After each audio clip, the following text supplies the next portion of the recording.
Top, impeccable. Et bien normalement, j'attends juste le feu vert de la communication, mais normalement, on doit être en live sur LinkedIn, Facebook et Instagram. Donc bonjour à tous. N'hésitez pas à mettre des commentaires pour être sûr que vous nous entendez bien. Déjà, merci beaucoup à Isabelle, Géraldine et Catherine de vous libérer pendant le temps de midi pour ce webinaire-là. Aujourd'hui, du coup, on va échanger sur la gestion et la prévention des déchets dans le quotidien des clubs. Pour ça, du coup, on a des intervenantes d'exception sur ce sujet-là. Si ça vous convient, j'ai juste une petite introduction de l'Institut du sport durable pour ceux et celles qui ne connaissent pas totalement cette association. Et ensuite, du coup, je laisserai la main à Isabelle et Géraldine pour commencer, pour présenter leur dispositif chez Citeo. Donc, à l'Institut du sport durable, du coup, nous, on essaye d'aider et de mobiliser les clubs sportifs à faire face au changement climatique. Donc, on voit déjà que la pratique, elle peut être impactée. Je ne sais pas si on a toute la même météo en France aujourd'hui, mais nous, par exemple, à Lyon, il ne s'arrête pas de pleuvoir depuis à peu près hier soir, mais il fait 25 degrés, donc tout va bien. Mais voilà, c'est un peu des exemples comme ça, ou bien les jours de chaleur qui vont augmenter rapidement, qui vont réduire un peu notre temps de pratique. Et cette pratique donc, qui est déjà impactée, elle est aussi vulnérable avec tous les coûts, l'augmentation des coûts d'électricité, de chauffage pour les gymnases, les piscines, etc. Donc l'intérêt, c'est de voir comment est-ce qu'on arrive à s'adapter. Et donc, comment est-ce qu'on arrive à s'adapter? Nous, on essaye du coup d'enclencher des actions et d'outils au maximum, de sensibiliser les clubs sur cette thématique-là et surtout de favoriser l'écoute et le partage d'expériences, comme justement ces webinaires-là, où on essaye de mettre en avant des intervenants, des spécialistes sur ces sujets-là, sur la mobilité, sur l'alimentation, sur les déchets, etc., pour pouvoir du coup s'inspirer de ces solutions qui existent aujourd'hui sur certaines thématiques. Voilà, pour faire simple. Donc aujourd'hui, du coup, on a Isabelle Cabrol et Géraldine à qui je vais laisser la main, du coup, pour présenter les actions de cet éco-organisme-là sur cette thématique de la gestion et prévention des déchets. Si ça vous va, j'enlève du coup mon partage d'écran. Et si vous voulez, Isabelle, je vous laisse. Hop, impeccable. Normalement, c'est tout bon. Bonjour à tous, donc Isabelle Cabrol, Citeo. Je vais faire cette intervention sur la partie emballage, ménager papier avec Géraldine. On va vous parler plus spécifiquement de la mise en place d'un dispositif de tri sur les lieux et événements sportifs. Alors, pour cette rapide intervention, un petit contexte pour vous expliquer qui est Citeo et de quoi on parle quand on parle du tri hors foyer. Et ensuite, on passera aux clés pour la réussite de la mise en place d'un dispositif de tri sur vos événements ou sur vos sites sportifs, avec notamment la mise en place du dispositif, et puis Géraldine qui vous présentera des retours d'expérience. Ensuite, également des ressources utiles qu'on propose en mise à disposition. Alors, Citeo, on est une entreprise à mission éco-organisme agréé par l'État pour sur le périmètre des emballages ménagers et des papiers. Donc, tout ce qui est emballage en plastique, métal, papier, carton et verre, donc qui sont les emballages de la consommation nomade. On est une entreprise privée à but non lucratif et on accompagne tous les acteurs du dispositif pour la mise en place notamment de ce qu'on appelle les 3 R, la réduction, le réemploi et le recyclage, en vue de minimiser l'impact de ces emballages et de ces papiers qui sont mis sur le marché. Donc, comme je vous le disais, effectivement, l'objectif, c'est de travailler sur les 3 piliers. La réduction, le réemploi et le recyclage. Ensuite, on va un petit peu plus zoomer sur la mise en place d'un dispositif de tri, mais effectivement, ça rentre dans un cadre plus global avec la mise en place à l'échelle de vos sites d'actions qui vont de l'amont à l'aval pour vraiment optimiser toute la chaîne et faire en sorte qu'il y ait le moins de déchets possible à trier sur vos sites. Hop. Alors, quand on parle de tri hors foyer, concrètement, de quoi on parle, pour qu'on soit bien au clair? On parle des emballages de la consommation courante que vous pouvez avoir sur vos sites ou sur vos événements. Donc, on est sur de la bouteille, on est sur de la canette, des emballages en carton alimentaires à emporter. Souvent beaucoup de gobelets, et donc sur tous les sites, donc événementiels, mais aussi tout ce qui est autour de vos événements sportifs ou de vos lieux sportifs, c'est-à-dire que vous avez parfois des parcours spectateurs, Géraldine en parlera un peu après, donc l'objectif c'est bien d'intégrer la continuité de ce geste de tri pour qu'on puisse trier partout tout le temps, de façon la plus simple possible. Donc l'objectif c'est vraiment d'essayer d'harmoniser pour qu'on puisse trier partout tout le temps comme à la maison. Voilà, ça fait vraiment partie des enjeux sur lesquels on travaille et sur lesquels il y a vraiment un point de vigilance sur tout le dispositif que vous allez pouvoir mettre en œuvre.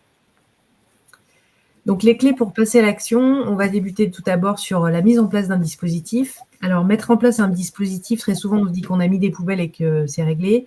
C'est pas le cas. Si vous l'avez tenté, vous devez vous en être rendu compte. Alors, un bon dispositif, ça passe par 3 piliers. Tout d'abord, c'est des acteurs qui sont impliqués, concernés. Donc, c'est la création d'une équipe projet. Ensuite, il faut un process, donc c'est-à-dire, on va revenir un peu sur ces 3 piliers, mais un process défini, parce que le recyclage, c'est toute une chaîne d'acteurs, et si un maillon de la chaîne a été mal identifié en amont, voilà, tout l'objectif de la mise en place du recyclage fera qu'on n'arrivera pas à terme à du recyclage matière. Et ensuite, effectivement, le 3e pilier, en plus des acteurs et du process, c'est la mise en place d'un équipement et d'une signalétique. Donc, un équipement, c'est un mobilier de tri, et avec la communication qui va avec. Mais voilà, c'est vraiment ces 3 piliers qui permettent de garantir la réussite d'un dispositif, de la mise en place d'un dispositif de tri sur vos sites. Alors, pour cela, il va falloir essentiellement 4 étapes. Donc, la constitution d'une équipe, faire un état des lieux, identifier le meilleur équipement, et puis bien réfléchir et identifier le process. Donc, on va passer sur la première, donc la constitution de l'équipe. Pour effectivement mettre en place un dispositif de tri, il y a quelques questions à se poser en amont. C'est qui gère le lieu? Est-ce que c'est le club, une association, une collectivité? Pour savoir qui gère le contrat de déchets, qui utilise ce lieu. Donc ça permet d'identifier effectivement tous les acteurs qui seront intégrés dans votre équipe projet. Après, l'objectif, c'est de pas avoir une équipe avec 15 personnes, sinon c'est compliqué d'avancer, mais ça permet d'identifier tous les bons acteurs, d'identifier qui collecte, quels sont les exutoires. Voilà, pour avoir une base solide pour commencer à travailler sur votre projet. Donc ensuite, une fois que vous avez identifié les acteurs et que vous avez votre équipe projet, l'objectif, c'est de faire un état des lieux. Globalement, l'état des lieux, c'est identifier les flux qui sont produits sur votre site sportif ou sur votre événement. Donc, à la fois les produits qui peuvent être consommés et amenés sur place, et également ce qui peut être vendu sur les buvettes, etc., pour pouvoir bien dimensionner le dispositif que vous allez avoir besoin de mettre en place. Et l'objectif, effectivement, c'est de regarder le dispositif que vous avez en place pour voir les adaptations qui seront à mettre en œuvre. On a fait pas mal d'expérimentations ces dernières années sur des événements sportifs. Ce qui ressort notamment dans les phases de diagnostic, c'est que sur les événements sportifs, les emballages les mieux triés sont ceux que vous voyez apparaître à l'écran sur la partie gauche, les emballages en carton, type restauration emportée, en carton et en plastique. Les emballages en carton sont ceux qui sont les plus nombreux également vendus sur ce type d'événement.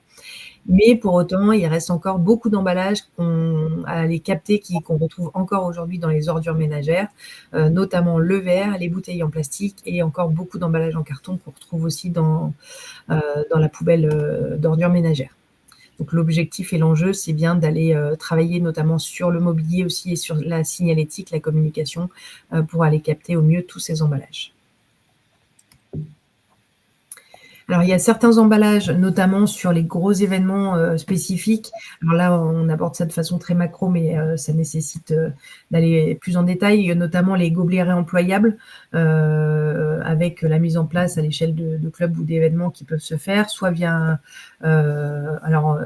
des systèmes de consignes. Il y a aussi, la possibilité de faire des gobelets neutres, ce qui permet d'avoir un taux de retour, qui est plus élevé que si vous mettez, des logos avec une année sur le verre et qui ne peut être utilisé qu'une seule année. Donc, il y a pas mal de choses qui peuvent être faites sur cette partie gobelet. Notamment aussi se rapprocher des acteurs locaux. Il y a de plus en plus de mise en place de boucles de réemploi avec des acteurs qui proposent la mise à disposition de gobelets, qui peuvent faire le lavage et vous les restituer. Donc, il y a ce point-là sur les gobelets. Sur le verre, alors c'est un flux, comme on l'a vu avant, qu'on retrouve encore beaucoup dans les ordures ménagères, mais qui, pour certains types d'événements, peut être encore assez important. Donc, c'est un flux qu'il faut vraiment dissocier et mettre à part. Donc, si vous identifiez dans votre état des lieux qu'il risque d'y avoir une production de verre élevée, c'est important de mettre un dispositif dédié pour le verre, qui ne soit pas avec la collecte sélective, pas avec les emballages papier, plastique et verre et carton, mais bien un flux dédié à part. Et puis enfin, le troisième flux, si vous avez des événements très conséquents, vous pouvez avoir notamment pas mal de gros cartons liés aux livraisons, à apport de matériel, etc. Donc ça, de la même façon, c'est important d'en faire un flux à part qui pourra aller au recyclage directement.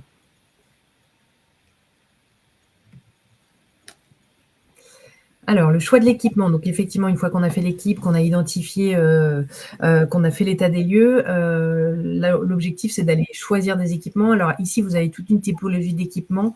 Il y a 5 grandes catégories. Elles correspondent pas du tout forcément à ce qui peut être mis en place sur vos lieux. Tout dépend si vous avez des lieux intérieurs, extérieurs, des contraintes Vigipirate. Donc, vous avez ce qui est souvent mis sur l'espace public, des grosses colonnes sur la partie gauche. Ensuite, des abris-bacs qui, à l'intérieur, quand on ouvre, sont des bacs de différentes contenances. Les corbeilles qui sont plus souvent mises dans les ERP type gare ou autres. Et puis, sur la partie droite, vous avez les supports de sacs qui sont plus simples, un peu moins chers et souvent mis sur la partie événementielle. Et tout à droite, vous avez des équipements mobiles. Géraldine reviendra un peu dessus, peut-être sur la partie retour d'expérience, qui peuvent être mis sur des gros événements et être facilement déplacés, adaptés sur des événements. Alors, dans le choix des équipements, il y a un point important à identifier, c'est que l'objectif, c'est pas de mettre le plus d'équipements possible, c'est plutôt de bien les positionner et qu'ils soient bien visibles et avec une capacité suffisante. Donc, typiquement, on sait que la corbeille ou le support de sac, alors parfois on n'a pas le choix, mais en termes de retour d'expérience, ça ne permet pas d'absorber une grande quantité de déchets. Donc, si vous avez un gros événement, un sac qui peut être rempli en 5 minutes avec des emballages à emporter. Et du coup, dès que ça déborde, bon, le tri s'arrête. Donc, l'objectif, c'est vraiment d'essayer de travailler sur un mobilier qui permette d'absorber une capacité qui soit suffisante à ce qui sera produit sur les événements. Et également de prendre en considération la suite de la chaîne, c'est-à-dire comment est-ce que c'est collecté, par qui et où est-ce que ça va. Pour vous donner un exemple un peu concret, si vous mettez une collecte en sac et que votre flux va sur un centre de tri derrière pour être trié, mais qu'il ne sait pas ouvrir les sacs, ça va poser problème. Donc, il y a toute une réflexion à mener sur le mobilier pour être sûr que ce que vous avez en tête est cohérent également avec le reste de la chaîne de valeur pour bien garantir que ça soit recyclé au final. Hop, j'ai perdu ma souris. Voilà, donc ici, vous avez une petite représentation de la chaîne du recyclage qu'il faut bien avoir en tête pour bien comprendre tous les maillons de la chaîne. Donc, sur la partie gauche, on est par exemple dans un gymnase où on met en place des dispositifs de tri à l'intérieur. Parfois, il va y avoir des agents communaux, une équipe de propreté qui va regrouper ce qui peut être collecté dans des sacs, dans des gros bacs à l'extérieur. Ensuite, il y a un camion de collecte qui va venir emmener ça emmener ça dans un centre de tri en vue du recyclage matière. Donc tous ces éléments sont bien intégrés pour avoir en tête les différents opérateurs et les contraintes de chacun pour garantir que la chaîne fonctionne bien du début à la fin. Et du coup, on va vous partager des retours d'expérience inspirants, donc des démarches qui ont été mises en place sur le terrain par des acteurs sportifs et organisateurs d'événements, ou aussi des collectivités qui accueillent des événements. On va tout de suite passer à la slide suivante pour voir plusieurs exemples photos qui illustreront et seront un peu plus parlants. Donc on a mené une expérimentation avec le club d'Ivry handball où il y avait déjà des équipements, mais avec une signalétique assez sobre qui n'était pas forcément comprise. Donc là, l'idée, ça a été de recouvrir les équipements en place, de bien mettre le tri systématiquement. Alors, il n'y a pas beaucoup d'endroits, hein, c'était entrée-sortie, et puis au niveau de la buvette où tout le monde vient faire la pause. Et du coup, de mobiliser l'ambassadora des sportifs en mettant en scène, comme vous le voyez, un des membres de l'équipe qui montre comment faire le bon geste de tri, et avec une signalétique très visible. On voit clairement qu'il y a un choix à faire avec des couleurs très tranchées et que ça a plutôt très bien fonctionné. Tout de suite, tout le monde il y a eu de très bons retours terrain sur la compréhension, la visibilité et la facilité d'utilisation de ces équipements. C'est un premier exemple pour une situation où on est en intérieur avec assez peu d'espace. Après, sur la droite, on a l'exemple du Vélodrome de Saint-Quentin en Yvelines où le tri a été déployé sur l'ensemble du parcours spectateur qui va de la gare jusqu'au parvis, puis l'intérieur de l'enceinte. Donc avec plusieurs gestionnaires, à un moment la collectivité, et après le vélodrome lui-même, avec en plus l'organisateur d'événements. Là, on était sur les championnats du monde de cyclisme sur piste. Et même si les équipements varient selon l'espace, il y a une continuité, en tout cas de couleurs, de signalétique qui a pu être faite, avec la couleur jaune des photos, des mêmes messages rappelant au tri des emballages et des papiers. Du coup, dans tous les lieux les plus importants, les vrais lieux de consommation nomade. Et ça a aussi bien fonctionné. Et les sportifs aussi ont joué le jeu. Je ne sais plus le nom technique, mais en tout cas là où il y avait tout le plateau des équipes au centre de la piste aussi, on jouait le jeu, et on avait vraiment un geste de tri de bout en bout. Mais ce qui compte, voilà, c'est ces repères visuels, un geste de tri simplifié où tous les emballages et les papiers sont au même endroit, la couleur jaune qui en France fait foi et de plus en plus sur ce type de déchets. Et une continuité, du coup, une harmonie sur le parcours spectateur. En dessous, on voit ce qui a été développé autour du Stade de France par Pleine Commune. Où là, on est sur des dispositifs mobiles qui sont mis pour l'événement. Là, c'était en l'occurrence pour la Coupe du Monde de rugby l'année dernière, avec des bacs intégrés dans un entourage de barrières Vauban, avec une signalétique qui recouvre complètement, et avec des totems très visibles de loin, en fait, qui complètent les porte-sacs qu'on voit sur la droite, et qui étaient positionnés vraiment là où il y avait un afflux et des endroits de consommation, les pauses avant de rentrer dans le stade. Et du coup, très visible, message aussi bien compris. Alors, on peut débattre, est-ce qu'on met plutôt des pictos, des photos? C'est à vous de voir. On sait que les photos, notamment dans un contexte où il y a des gens qui viennent de plein d'endroits, soit France, soit différentes cultures aussi, c'est intéressant.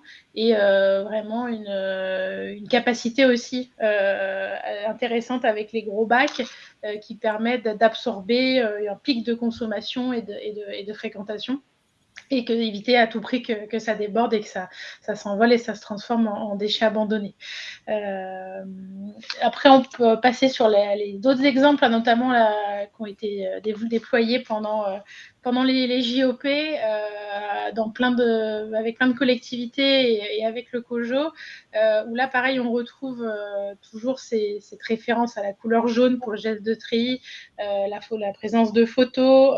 On voit aussi qu'on peut jouer sur l'ouverture des différents flux avec des ouvertures de formes différentes ou des operculages qui permettent de montrer qu'il y a un choix, une réflexion, un peu interpeller en fait le consommateur dans son geste de tri et guider soit par la forme ronde qui rappelle la bouteille et voir qu'il y a vraiment un choix avec des couleurs très tranchées et puis s'appuyer sur l'univers aussi de l'événement avec autour des JOP, mais possibilité de faire appel à des mascottes, des ambassadeurs, des athlètes, des sportifs qui sont connus localement et s'approprier l'univers autour de l'événement ou du site sur lequel le tri va avoir lieu. Et toujours avoir des dispositifs qui sont visibles. Alors la visible de loin, visible quand on s'en approche et de près. Faut éviter de vouloir absolument cacher les poubelles. Faut les assumer pour que les gens les trouvent facilement et aient envie de les utiliser. Et là, on voit du coup, certains dispositifs sont plus ou moins pérennes et installés là comme les abri-bacs, mais des porte-sacs ou des bacs derrière des barrières avec une bâche, ça se bouge facilement en fonction de l'événement et puis ça se stocke et ça peut se réutiliser et ça peut soit être développé avec la collectivité, soit vous-même en tant que club si vous êtes amené à faire notamment des gros événements sur l'espace public. Donc là, il y a plein d'exemples de formats et de signalétique. On peut peut-être passer à la slide suivante où on voit encore d'autres exemples avec peu importe finalement l'équipement, on voit qu'on retrouve juste la slide avant. Hop. Oh. La slide 19, voilà, merci. On voit qu'on retrouve du coup les mêmes repères toujours de couleurs de messages et là aussi le tri systématique. Il faut éviter d'avoir juste une corbeille jaune ou un bac jaune par exemple et pas de proposer l'alternative pour le reste des ordures résiduelles par exemple. Ce qui est important, c'est de proposer un geste de tri, donc à minima biflux, donc pour les emballages et papiers.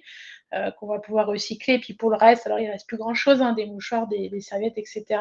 Et si ça fait sens de rajouter le tri des biodéchets, donc ça, c'est si on a effectivement une filière pour les valoriser et s'il y a une production suffisante aussi, alors sur des points de restauration, ça vaut le coup, en tout cas de l'avoir côté pro et là d'utiliser aussi la couleur marron qui fait foi et qui est un peu la norme, donc qui a été définie par l'ADEME et qui permet aussi d'avoir des repères souvent qu'on va retrouver à la maison. Alors le geste de tri sur le biodéchet est beaucoup plus récent et encore difficile à mobiliser les consommateurs, notamment en situation nomade. Mais bon, il faut les exposer et plus on prendra l'habitude et plus on croisera ce geste de tri, plus il va s'ancrer. Mais c'est vrai que ça prend un peu de temps dans les faits à avoir de la qualité de geste de tri. Donc là, vous avez plein d'exemples.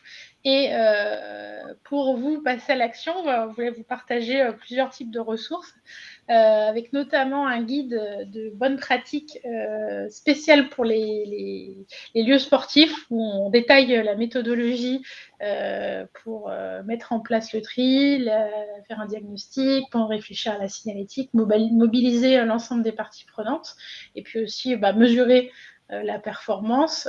Donc ça, vous l'avez sur le site de citeo.com ou également sur la plateforme Kitry, on peut voir juste après, qui est une plateforme où vous vous inscrivez, c'est totalement gratuit. Et dessus, vous pouvez retrouver des guides de bonnes pratiques et des outils pour créer votre signalétique en quelques clics. Avec des photos, des pictos, vous choisissez les emballages que vous souhaitez mettre en avant qui correspondent notamment à la consommation sur votre lieu ou votre événement. Vous pouvez mettre vos logos personnalisés avec un slogan et c'est prêt à générer en PDF. Donc, soit vous l'utilisez directement ou ça peut servir pour un graphiste ou une agence pour recréer la signalétique. Et on a aussi plein de conseils et des outils pour aussi former les prestataires ou les équipes qui vont être amenés à faire la propreté, à récupérer les sacs. Et l'idée, c'est que le geste de tri qui est fait perdure jusqu'à ce que le camion vienne les collecter pour que ça puisse avoir une seconde vie, que la collecte intervienne par le service public ou dans le cadre de prestations privées.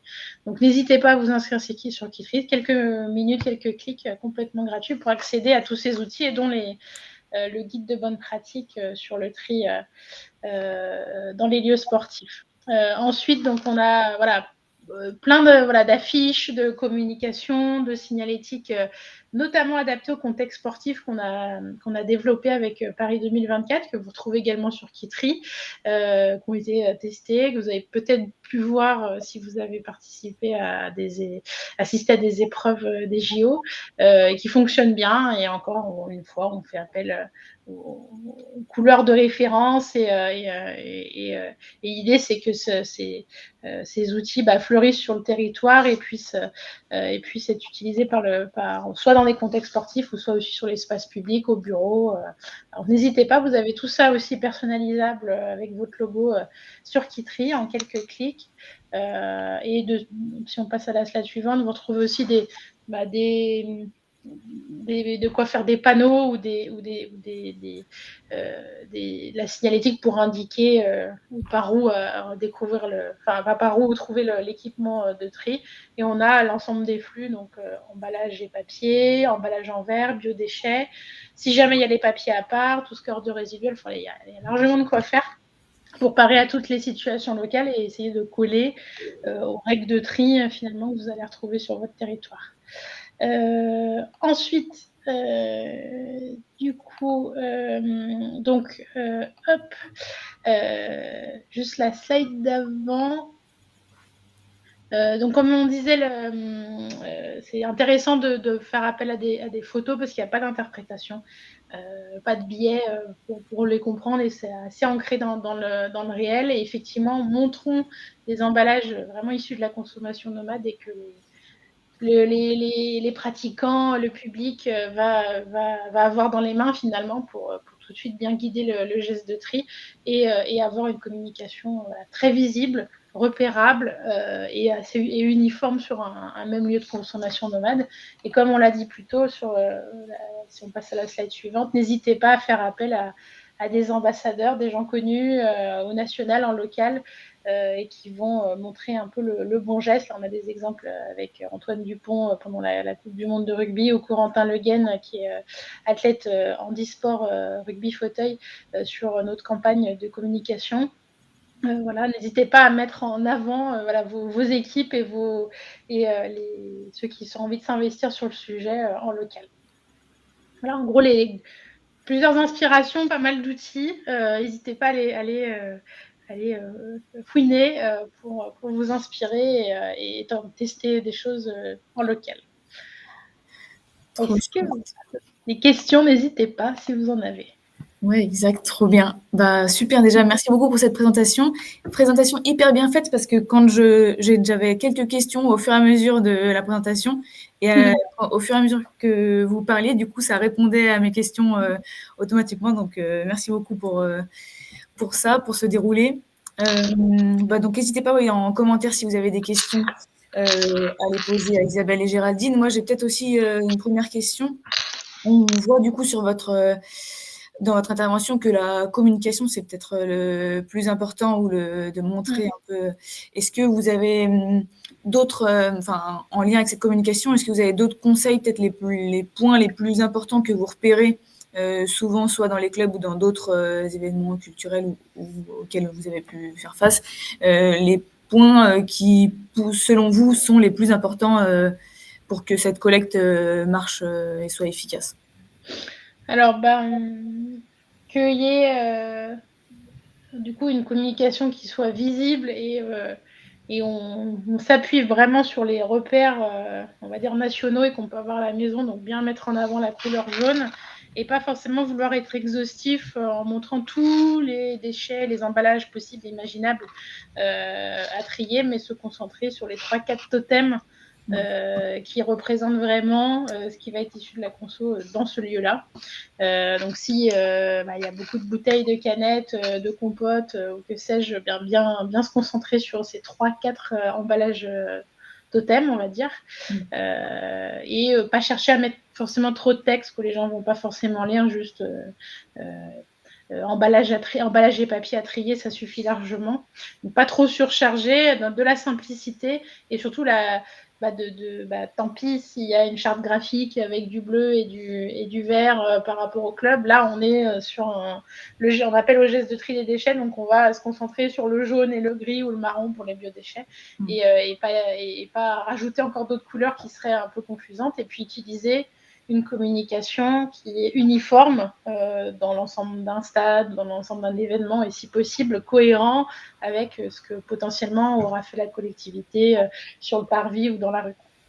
Possibilité de travailler aussi avec eux, n'hésitez pas à vous rapprocher d'eux. Et bien sûr que ce soit visible de loin, un peu en hauteur, quand on est, par exemple, on arrive sur la corbeille, sur le bac, de ne pas avoir à reculer pour lire les consignes qui sont peut-être à 80 cm de haut. L'idée, c'est de les avoir au niveau des yeux. Ça, c'est important. Ah oui. Oui, bien vu. C'est vrai que c'est intéressant. Je ne sais pas si vous aviez déjà aussi analysé peut-être le comportement un peu des gens et de pourquoi est-ce qu'ils, quand ils sortent dans la rue ou dans des événements, ils trient moins ou ils trient différemment sur les événements, mais ça doit être aussi intéressant. C'est vrai qu'ils sont dans un état d'esprit où ils sont là pour faire la fête, pour supporter leur club, et l'attention n'est pas portée sur le geste de tri. On peut avoir des comportements différents entre la maison et un contexte où on est dans une pratique sportive. Peu de temps à consacrer au geste, et puis un lieu peut-être moins familier, qu'on fréquente peut-être moins, et du coup faut tout de suite donner des repères très clairs et que l'équipement déborde pas, qu'on le trouve facilement. Et c'est vrai que le temps d'attention qui est dévoué à ce geste est plus court qu'à la maison. Donc c'est pas simple de faire trier les gens, mais on les aide avec la signalétique, et puis pourquoi pas avoir des ambassadeurs, des brigades vertes qui font de la pédagogie et passent les bons messages aussi. Ça fonctionne bien, si vous pouvez vous le permettre, c'est toujours intéressant. Oui, exact. De ne pas être seul un peu à avoir une seule personne responsable de ça. C'est cool de s'entourer un peu et d'avoir une vraie équipe. Et voilà, et pourquoi pas faire appel à la collectivité qui a des ambassadeurs de tri souvent, et qui peuvent potentiellement intervenir ponctuellement pour passer aussi les bons messages. Oui, exactement. Trop bien. Ça fait pile la transition, je pense, avec l'ODS ASSJ qui, eux, ont mis un programme en place et qu'on réussi, qu'on essayé du coup de mettre en place et de faire que toutes les parties prenantes un peu de ces questions-là se réunissent autour de la table. Donc, si vous voulez, je peux vous laisser la main, Aline et Cathy, et on reviendra peut-être si vous avez d'autres questions à la fin aussi. Ça regroupera peut-être le sujet. Ok. Donc, Aline, tu n'hésites surtout pas à me couper et à m'interrompre, parce que tu es beaucoup plus au fait que moi sur le système. Donc, bonjour à tous. Donc, je suis Cathy Chaza, je suis la présidente de la SSJ ODS. C'est quoi la SSJ ODS? Aline est vice-présidente, au fait. C'est quoi la SSJ ODS? En fait, c'est l'association sportive et l'Office des sports de Saint-Junien, petite commune du centre de la France de 12 000 habitants. Et notre particularité, c'est que nous ne sommes pas un omnisport, nous sommes juste une association d'associations. Mais nous sommes la relation privilégiée avec la commune, entre les associations et la commune. Donc, nous avons répondu à un appel à projet Impact 2024 pour notre programme territorial de prévention de gestion des déchets par et dans le sport. Et du coup, nous avons commencé par faire un consortium, c'est-à-dire que nous avons, parce que la commune n'a pas la compétence déchets, c'est la communauté de communes. Et en plus, c'est géré aussi avec le CIDED, qui est un syndicat qui gère la collecte des déchets. Donc, en fait, on n'a pas trop la main, on n'est pas, donc on n'est pas tout seul à gérer ce problème-là. Donc, on a fait un consortium, c'est-à-dire qu'on a demandé à toutes les bonnes volontés, qu'elles soient municipales, intercommunales, et toutes nos associations, on a cherché les référents dans chaque association. Et du coup, notre programme avait plusieurs objectifs. Le premier, c'était de répondre aux problématiques constatées par la gestion des déchets dans nos infrastructures sportives. Le deuxième objectif, on va y revenir après pour compléter. Le deuxième objectif, c'était d'encourager, d'initier l'engagement des sections à l'adhérence de la SSJ-ODS à adopter des modes de consommation beaucoup plus durables et responsables. Et le troisième objectif, c'était sensibiliser et former les jeunes générations, en fait, parce que ça passe par eux, le tout, aux enjeux du développement durable. Donc, nous avons des activités de nos projets. Déjà, on a fait une mise en place sur le village, la mairie, la commune organisait un samedi G-Sport. C'est un mini forum des associations sportives. Donc là, nous avons mis en place un village sport avec, en fait, pour sensibiliser tout le public aux bonnes pratiques du tri et éviter surtout, avant de les trier, les éviter au maximum, parce que le plus beau tri est quand on a le moins à faire. Donc voilà, tu me coupes, Aline, si j'oublie des choses. Donc après, on a fait un copil avec ce consortium pour voir les perspectives. On a réuni tous nos référents RSO de chaque section pour faciliter la mise en place de ce programme. En fait, on a fait une réunion où on a mis à plat tous les problèmes que pouvaient rencontrer les personnes. Parce qu'en fait, on s'est rendu compte dans ces...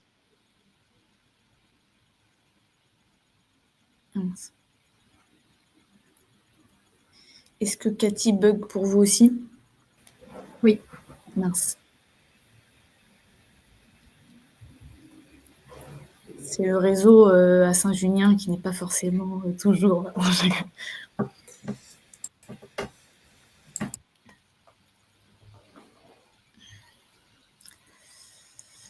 Est-ce que tu veux compléter en attendant, Aline? Oui, peut-être, je me permets de compléter du coup. Donc, on en était à effectivement la mise en place d'un atelier. Alors, c'était un atelier participatif où on a fait effectivement intervenir toutes les sections sportives du territoire. Donc, ça a suscité plutôt un bel intérêt parce que nous, au sein de l'Office des sports, on a 27 sections qui sont plutôt très actives, et sur les 27 sections, on avait 25 sections qui étaient représentées. Donc, ce qui est plutôt une belle performance, entre guillemets, si on reste dans le jargon sportif, avec ces référents RSO, avec des présidents qui étaient présents, qui sont venus avec leurs problématiques, parce que c'était le but.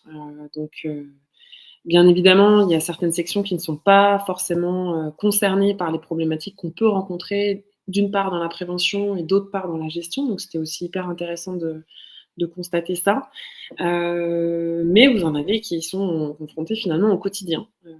Si on prend une association de natation et une association de tir, très clairement, en termes de production et de déchets, d'aspect prévention, etc., ils n'ont pas du tout les mêmes problématiques.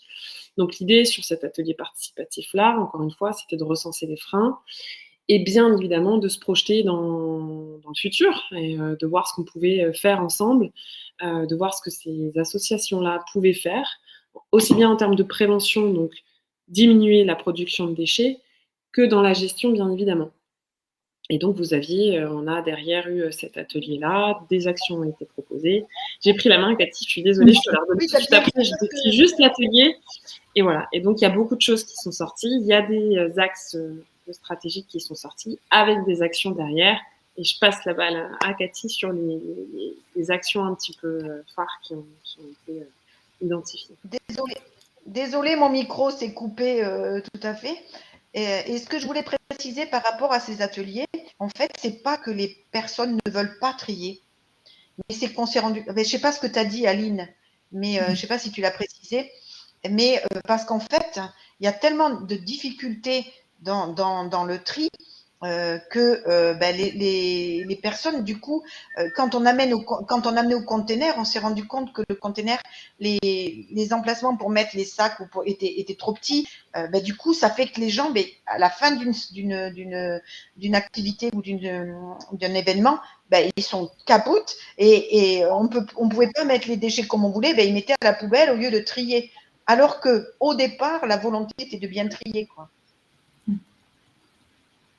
Donc, c'est vrai que ces ateliers nous ont permis de bien voir les difficultés et en plus, avec les acteurs, avec le CIDED, avec la Comcom, nous ont bien permis de pouvoir modifier plein de points. C'est-à-dire, on a parlé de faire des ouvertures de conteneurs.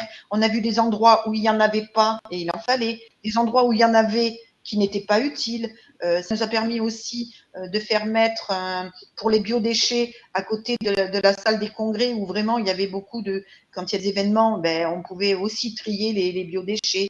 Donc ça nous a permis vraiment d'avancer à fond là-dessus, quoi. Et ça nous a permis aussi de voir, nous, qu'il fallait qu'on mette à disposition des kits de tri, en fait. Parce que toutes les sections, n'ont pas les moyens d'avoir chacun son équipement. Alors, la communauté de communes nous en met à disposition, mais c'est pas toujours suffisant. Et nous, du coup, on s'est équipé de kits, en fait, et qu'on met à disposition sous convention à toute association adhérente qui nous le demande. Qu'est-ce qu'on peut... Après, pour sensibiliser les jeunes générations, on a aussi une partie où on est allé dans les écoles. On va dans les écoles. Alors, pour parler, je dirais gentiment, on fout le souk dans leur cours de récré. On met des déchets partout et ils font des relais entre eux. Ça fait des jeux et on leur explique. Ils doivent mettre le déchet, qui n'en est pas forcément un, au bon endroit. Donc, ça a eu vraiment du succès. Et on a eu des questions très pertinentes des enfants. Et du coup, les enfants relaient vraiment l'action à leurs parents. Et quand ils reviennent, ils nous disent « Oui, mais moi, ma maman, elle ne met pas ça là. » Donc, on se rend compte que même après, dans les familles, ça discute et ça permet de bien trier. Qu'est-ce qu'on a mis d'autre? On a fait travailler aussi notre conseil municipal pour enfants. On a essayé de mettre tous les interlocuteurs, tous ceux qu'on pouvait mettre dans notre consortium, parce que on se trouve que par les enfants, le message passe bien mieux. Donc, on a fait travailler notre conseil municipal pour enfants pour nous faire notre visuel au-dessus de nos poubelles de tri. Et on a été agréablement surpris de voir ce qu'ils nous proposaient, mais c'était la planète qui faisait la tête parce que les gens triaient pas. Enfin, c'était vraiment sympa. Alors là, on n'a pas le visuel encore parce que ils sont encore en train de travailler dessus et on n'a pas validé le truc, mais c'est ce qu'on leur propose de mettre sur chaque récupérateur de tri dans nos équipements sportifs. Alors pour le moment, on en reste au niveau de la commune, puisque, comme je vous dis, la compétence, elle est au niveau communauté de communes. Mais on a élargi, on a travaillé que sur notre commune pour le moment, pour les dispositifs de tri. Et j'avoue que la collaboration est super et on avance vraiment ensemble. Et d'ailleurs, on a ce soir notre deuxième atelier participatif justement pour donner la suite de ce qui avait été fait au premier travail. Et puis justement, je crois qu'on a Citéo qui vient ce soir en plus à nos ateliers. C'est ça, Aline ? Le SIDED, le syndicat de gestion des déchets. Oui. Il vient animer un atelier de sensibilisation, formation sur les déchets qu'on peut retrouver sur les infrastructures sportives.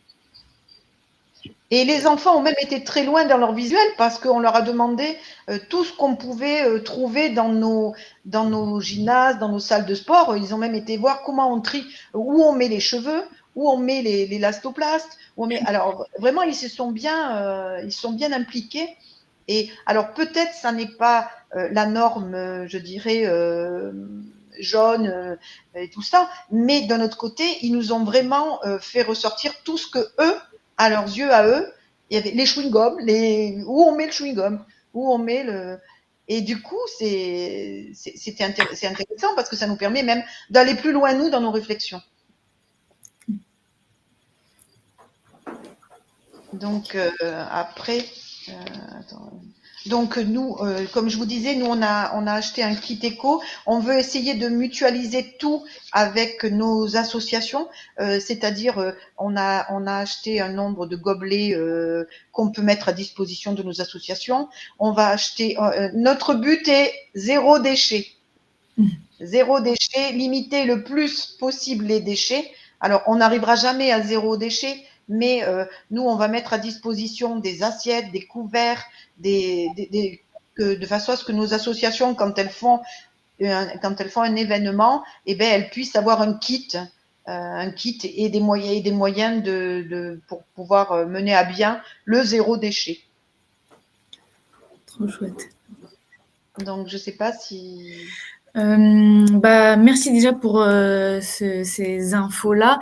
C'est vrai que je trouve que c'est hyper complémentaire avec Citeo au final, parce que je trouve que Catherine, vous avez aussi mis l'accent sur l'importance de bien communiquer, de passer par les enfants quand on sent que ça passe mieux, pour que les visuels soient attractifs, etc. Donc là, il y a le premier point, je pense, qui se dégage facilement sur cette partie un peu visibilité. Et après, effectivement, je rejoins Géraldine quand elle dit on a bien fait attention de mettre tous les interlocuteurs autour de la table. Oui. Et en plus, ils ont tous joué le jeu. Et ça, on les en remercie parce que c'était pas gagné d'avance. Parce que d'arriver à réunir tout le monde et d'avoir systématiquement dans nos ateliers tous les interlocuteurs, ça c'est une réussite qu'on se donne parce que c'était pas gagné d'avance. Et du coup, comme on rame ensemble, eh bien on cherche des solutions ensemble en fait. Et c'est là qu'on a vu que le CIDED s'est rendu compte de nos problèmes. Nous, on s'est rendu compte des leurs parce que effectivement, on peut pas avoir un conteneur à toutes les. Il y a aussi des normes à respecter, il y a aussi des choses à respecter. Mais en discutant tous, chacun voit les problématiques qu'a l'autre. Et du coup, ça permet d'avancer ensemble et d'éviter on fait des économies même parce que je vois, par exemple, on a mis c'est récent, ça, on a acheté des cendriers qu'on a mis, mais on les a achetés collectivement. La commune en a acheté, nous aussi, ce qui fait qu'en fait, on équilibre tous les budgets ensemble, en fait. Oui, trop bien. Et comment est-ce que vous expliquez un peu ce succès où toutes les parties prenantes se sont mis autour de la table, ont bien communiqué tous ensemble, etc. C'est pas dans tous les clubs ou dans toutes les collectivités, c'est un peu justement le point compliqué. Alors, j'explique ce succès tout simplement par la proximité qu'on a réellement avec les élus locaux ici. C'est super important. Bon, après, moi, je suis ancienne employée municipale, mais il n'y a pas que ça.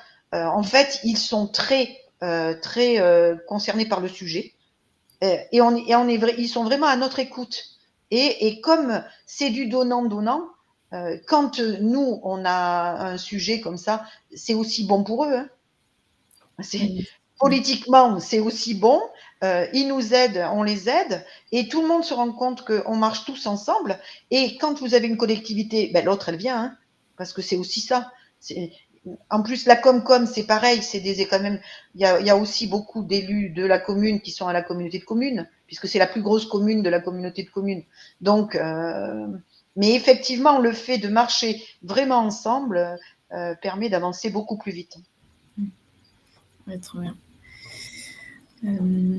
Ok, chouette. Ça m'a fait penser. J'avais noté en amont une question sur les leviers, le succès de ce programme et les obstacles de ce programme. Est-ce que vous avez quand même eu des difficultés un peu à mettre ça en place, ou est-ce que tout a coulé, toutes les parties prenantes étaient ok? Est-ce que peut-être et tout n'a pas coulé là, je vous dis c'est bien, on est content, mais ça n'a pas été facile dès le départ. Hein. Il a fallu mais j'ai la chance qu'on ait on est une sacrée équipe à travailler là-dessus. Aline porte le projet depuis longtemps, a ouvert des portes puisque on a des connaissances aussi, nous, au niveau des collègues à la communauté de communes, des collègues à la mairie. Chacun y a été par par ses contacts, en fait. Donc c'est très important. Après, on est une petite commune où tout le monde connaît tout le monde. Donc, c'est important. Et la SSJ au sein de la commune, c'est vraiment l'association pour les sportifs, c'est l'association numéro 1, quoi. Okay. Et ça nous ouvre des portes. Ouais, bien sûr. Mais tout le monde n'a pas été, tout le monde n'a pas couru à fond au départ au projet.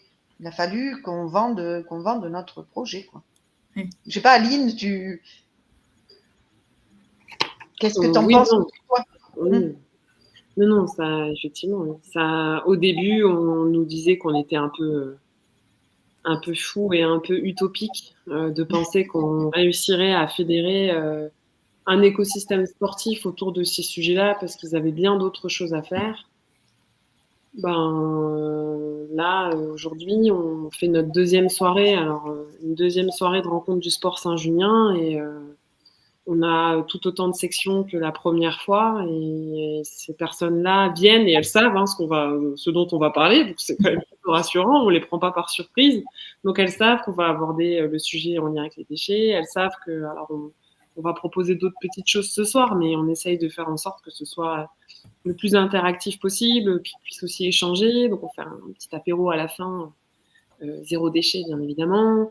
Bref, on essaye de faire en sorte de montrer une exemplarité, nous déjà de notre côté, et puis de fédérer tout le monde. Et effectivement, au fur et à mesure que ça a pris, les acteurs institutionnels se sont pris aussi dans le projet. Grosse implication de la municipalité, parce que bien évidemment, ça reste une compétence intercommunale, mais cependant, sur la gestion du tri sur des infrastructures sportives, ça reste d'une compétence qui est municipale, puisque c'est leurs infrastructures. Et donc, ils ont équipé toutes les infrastructures de dispositifs. Donc, en un an, on a cette évolution-là, ce qui est quand même assez important. Et puis, toute la gestion derrière, parce qu'il ne suffit pas juste de mettre des poubelles. Oui. Donc voilà, il y a encore énormément de chemin à parcourir.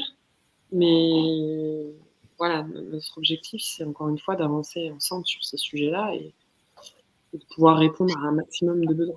Donc, quand elle dit la gestion derrière, effectivement, en accord avec la commune, eux, ils gèrent la semaine et nous, les associations, gèrent les week-ends, par exemple. Ok. Donc, on est très complémentaires et comme ça marche, du coup, s'il y a une volonté commune que tout avance bien, quoi. Oui. Oui, exact. Et c'est un peu aussi, comme l'a expliqué un peu Isabelle et Géraldine en amont, c'est que, ok, on met des bacs de tri, on explique un peu aux gens comment ça fonctionne, mais il y a aussi le derrière et le après, comment est-ce qu'on s'adapte et comment est-ce qu'on parle aux interlocuteurs. Et là où on rejoint Géraldine, c'est que nous, du coup, on a demandé dans chaque section d'avoir une personne référente RSO, on l'a appelé comme ça. Au départ, on avait dit ambassadeur de tri, mais finalement, comme on élargit maintenant nos réunions à d'autres thèmes, parce que là, on va pas avoir fait le tour, mais il suffira de faire des rappels, de voir comment ça continue. Là, ça y est, c'est enclenché. Les gens vont dans le tri, on a compris leurs difficultés, on a essayé d'en résoudre pas mal, tout ce qu'on pouvait résoudre, on l'a résolu, avec le CIDED pour mettre des ouvertures plus grandes sur les containers, d'avoir une clé pour les associations plutôt que de passer par le trou. On vide nos sacs, c'est quand même mieux.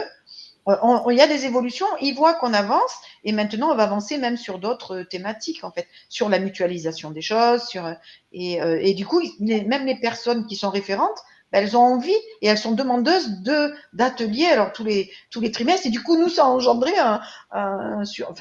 une demande et du boulot supplémentaire, mais c'est pas grave, on assumera. Ouais. Trop bien, trop cool. Ouais, c'est ça qui est intéressant après, quand ça se développe de plus en plus. Mais je comprends que le boulot après derrière. C'est ça. Mais bon. Mais ils nous traitent plus de fous. Ah, c'est déjà pas mal. Trop bien. Du coup, merci beaucoup. Peut-être si on devait un peu conclure ou faire un résumé et se remettre à la place d'un club ou du même la SSJ ODS en est l'exemple. Les points un peu clés que vous aviez communiqués, c'est surtout en amont, essayer de faire des affiches comme du coup sur l'application Kitry où on a beaucoup d'exemples de guides de bonne pratique, essayer de communiquer au maximum, de faire des affiches assez visuelles, grandes, pour que ça soit un peu visuel de très loin, etc. N'hésitez pas à me recouper, j'essaye de regrouper un peu les idées, mais l'importance de remettre toutes les parties prenantes autour de la table, Ça, pour c'est que sûr. chacun regroupe un peu et son rôle à jouer dans ce programme-là.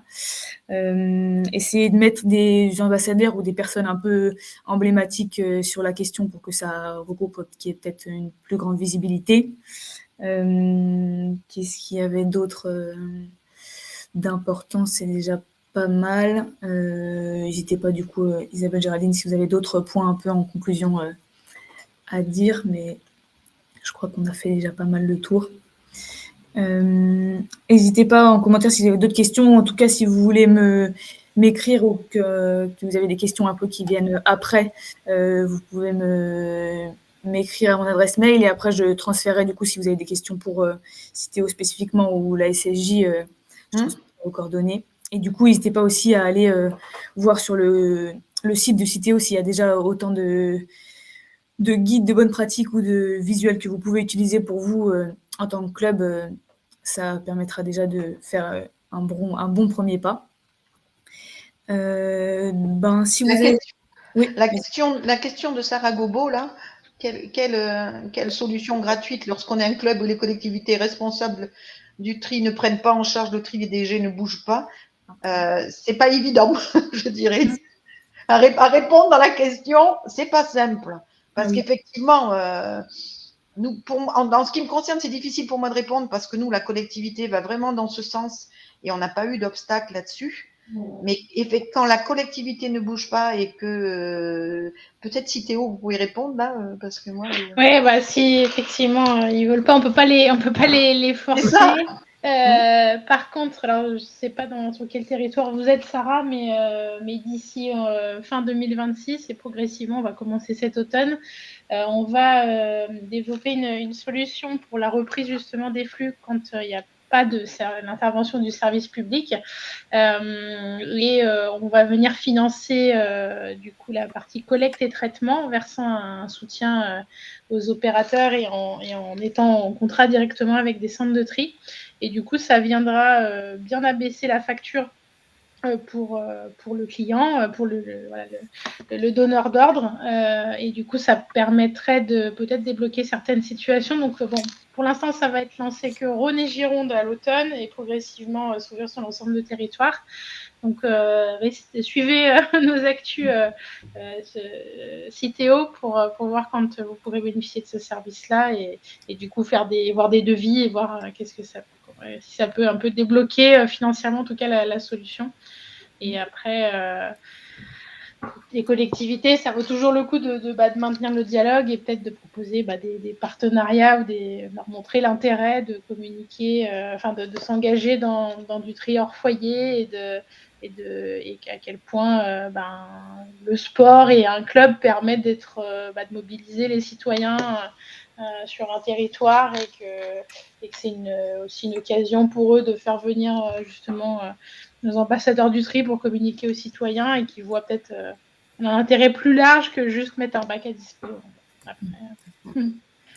Et ce que j'ai oublié de préciser tout à l'heure, c'est qu'on a mis en place un troc and collect d'équipements sportifs, alors petit, mais petit équipement, on ne va pas récupérer une table de ping-pong, mais de façon à ce que les gens puissent se servir et à donner une deuxième, voire troisième vie aux vêtements. Et ça marche super bien. Trop cool.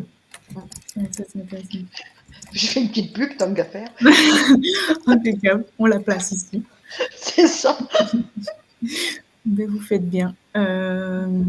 Trop chouette. Merci beaucoup d'avoir répondu à ces questions et merci beaucoup pour les ces interventions, ces présentations. C'était hyper intéressant et comme l'a dit Sarah, totalement d'actualité et très nécessaire. Donc vraiment, merci à vous pour ce temps.